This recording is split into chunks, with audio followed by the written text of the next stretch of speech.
Chapter 14. Invisible Enemies. The breakfast crowd at Patty Tar's diner filled the air with conversation and laughter, creating that perfect morning ambiance that felt surreally normal for a restaurant floating in space. Jay stabbed at his potato hash while Mitchell gestured animatedly with her fork, nearly losing a piece of waffle in the process.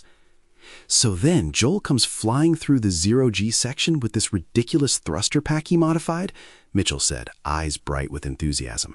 He's spinning like a top, shooting in every direction, total spray and pray, but somehow takes out 3 of my best engineers. Jay laughed. Battledome's been good for morale. Security teams requesting double sessions now. That's because they keep losing to the engineers, Mitchell grinned, pointing her fork at him. Connor's team developed this formation they call the jellyfish. Looks chaotic, but it's actually a precise tactical pattern. Security hasn't figured out how to counter it yet. The whole point is adaptive thinking, Jay replied, sipping his coffee. Next week, I'm implementing random technical fluctuations in Arena Beta. No warning, just sudden shifts of the stars. Mitchell's eyes widened. That's evil. I love it. Gotta keep everyone on there. Jay stopped mid-sentence as Denise's voice came through his neural implant. Administrator, Dr. Jackson requests your immediate presence on Station 1 regarding the laser satellite analysis. Mitchell is also requested. Priority Alpha. Jay met Mitchell's eyes. You got the message too? She nodded, already reaching for her tablet. Alpha priority. That's not good. Denise, tell Dr. Jackson we're on our way. Have my shuttle prepped. Your shuttle in administration hangar is ready for your use. They left their half-finished breakfast, moving with purpose but carefully avoiding anything that might alarm the other diners. Station residents had developed a keen sense for detecting when leadership was worried, and Jay had learned that maintaining calm was sometimes more important than speed. 20 minutes later, they stepped through the door into Jack's office on Station 1, where Dr. Jackson, Jack, Russell, and Connors were already gathered around a holographic display. Good, you're here, Dr. Jackson said without preamble. We've completed analysis of the laser platforms. The hologram showed a disassembled satellite, components labeled and annotated with technical specifications. Jay recognized the design from his military briefings years ago. North Korean, he said immediately. KN-27 laser platform, though they've modified the focusing array. Dr. Jackson nodded. Correct. But that's just the surface story. Mitchell, Connors, your assessment of its capabilities? Connors rotated the hologram, studying the power core. 15 kilowatt continuous output, 300 kilowatt pulse capability, half second. Not enough to penetrate our hull, but sufficient to damage external sensors and communications arrays. And easily mass-produced, Mitchell added. These aren't sophisticated. They're disposable weapons designed to be deployed in swarms. Precisely, Dr. Jackson said. And according to intelligence we've gathered, they're just the opening move. He expanded the hologram to show a complex orbital diagram with multiple trajectories intersecting the station's positions. They're planning a multi-phase attack, Jack explained, highlighting different orbital paths. First, debris swarms in highly elliptical orbits designed to intersect our positions at regular intervals. Then, Pong and Cube satellites to disrupt communications and sensor operations.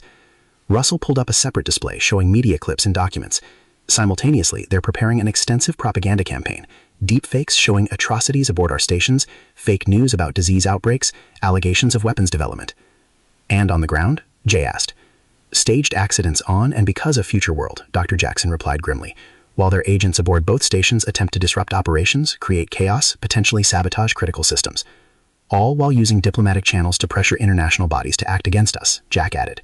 The Brazilian ambassador informed me they're already seeing increased pressure to revoke recognition of our territorial claims. Jay studied the orbital projections. These debris swarms, they're planning to weaponize space junk? Creating it specifically for this purpose, Connors confirmed.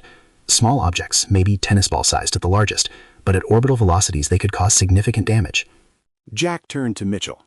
How quickly can we implement your laser defense grid proposal? 2 weeks for basic coverage, 4 for the comprehensive system. You have 3. Jack decided. Pull whatever resources you need. She asked Connie, what about the orbital cleanup nets we used during construction? Where are they now? Stored at our lunar facility, Connie's voice replied from the room's speakers. 94 units available, all functional. Reactivate them, Jack ordered. Deploy in defensive perimeter around both stations, below and above. Jay added, the enemy's gate is down. Connie replied, I get it, Earth is below. Dr. Jackson nodded approval. I'll have launch preparations begin immediately. What about our existing defenses? Jay asked. Substantial, but designed for larger threats coming directly from Earth. We have nothing above, Dr. Jackson explained. The mirror arrays can handle laser attacks, and our hull integrity exceeds requirements. A hint of pride entered his voice. We actually tested it by launching a lead-filled Volkswagen bus at the station. Impact velocity 100 kilometers per second. Jay blinked. You fired a car at the station? And actual Volkswagen bus, yes, caused nothing more than some cracked mirrors. The German engineering on both ends held up admirably. Despite the seriousness of the situation, Jay couldn't suppress a smile. That's one hell of a crash test. Jack, set up meetings with all department heads, Dr. Jackson continued. Russell, prepare a complete intelligence briefing. Jay, I want you in the security planning sessions. Your perspective will be valuable. Of course, Jay agreed. We'll reconvene in 6 hours to review preliminary response plans, Jack concluded. Dismissed. Back on Station 2, Jay had barely entered his office when Denise's voice came through his implant. Administrator, I've detected activity at the Himalayan portal site. His body tensed. Show me. The wall screen activated, displaying the camera feeds from the disguised monitoring devices he'd had placed around the cave. Jay watched as 4 soldiers in North Korean military uniforms methodically searched the area. One reached toward what appeared to be an ordinary rock, turned it over, and revealed the camera hidden inside. The soldier smiled directly into the lens before crushing it with his boot. One by one, the feeds went dark as the soldiers found and destroyed each camera. The last to go was the tiny lens hidden in the eye of the Buddha statue, capturing a clear image of a soldier speaking into a radio before the screen went black. Jay stood motionless, processing the implications. The cameras had been perfectly disguised, virtually undetectable unless someone knew exactly what to look for. Which meant what? Denise, locate Jack and Dr. Jackson. Ask them to come to my office immediately. Priority Alpha. While waiting, Jay took a notebook from his desk drawer and wrote a single line. We're bugged. Meet secure place. He folded the paper and slipped it into his pocket. Jack arrived first, followed shortly by Dr. Jackson. Jay showed them the recorded footage without comment, then handed them the note. Both read it, expressions unchanging, before Dr. Jackson casually pocketed it. Disappointing, but not unexpected, Dr. Jackson said aloud. We'll need to deploy new monitoring systems, perhaps something less conventional. I agree, Jay responded, matching his casual tone. Let's discuss options in the environmental control sector. I've been meaning to show you the upgrades to the air circulation system anyway. 10 minutes later, the 3 stood in the massive air circulation facility on deck 0.40. Enormous bellows pumped rhythmically, forcing air through the station's 32 elevator spokes. The mechanical noise created a perfect audio masking environment, loud enough to prevent electronic eavesdropping, but regular enough that they could still hear each other. The North Koreans found our cameras too easily, Jay said, no longer maintaining the pretense. They knew exactly where to look. Which means we have a security breach, Jack agreed. Someone with knowledge of our monitoring systems. Or we're bugged, Jay said flatly. The North Koreans are a puppet regime. This has Chinese fingerprints all over it. Dr. Jackson nodded slowly. The Five Eyes dinner. They were receiving Connie's communications to me somehow. I suspected an encryption breach, but physical monitoring devices would explain it better. How widespread? Asked Jack. If I had to guess, everywhere, Jay said. Offices, meeting rooms, probably public spaces too. The fact that they found our Himalayan cameras suggests they have access to our planning sessions, maybe even our design specifications. So what's our play? Asked Jack. Jay leaned against a railing, the rhythmic whoosh of the bellows punctuating his thoughts. First, we feed them false information. Use the scheduled meetings to outline responses that seem plausible but aren't what we're actually planning. And meanwhile, Dr. Jackson prompted, we conduct a comprehensive sweep, every inch of both stations and future world, but quietly. Maintenance checks, system upgrades, anything that won't tip them off that we're looking for bugs. Who do we trust? Asked Jack, the critical question hanging in the air between them. Each other, Jay said. For now, just us 3 and Russell, Mitchell, and Connors. Anyone else gets information on a need-to-know basis. Dr. Jackson looked troubled. That's a very small circle for managing 2 space stations. We expand it slowly, carefully, but right now we need to find out how compromised we are before we can trust anyone else. 3 days later, they reconvened in the same location. Mitchell arrived carrying a small container, her expression grim. 217 devices, she reported, opening the container to reveal tiny black objects no larger than grains of rice. Chinese BLE technology, Bluetooth Low Energy. They transmit encrypted data bursts at 15-minute intervals, staggered so they don't overlap. Where were they? Jack asked. Everywhere, Connors answered. Meeting rooms, offices, residential quarters, even maintenance tunnels. Whoever placed them had access to every restricted area on both stations.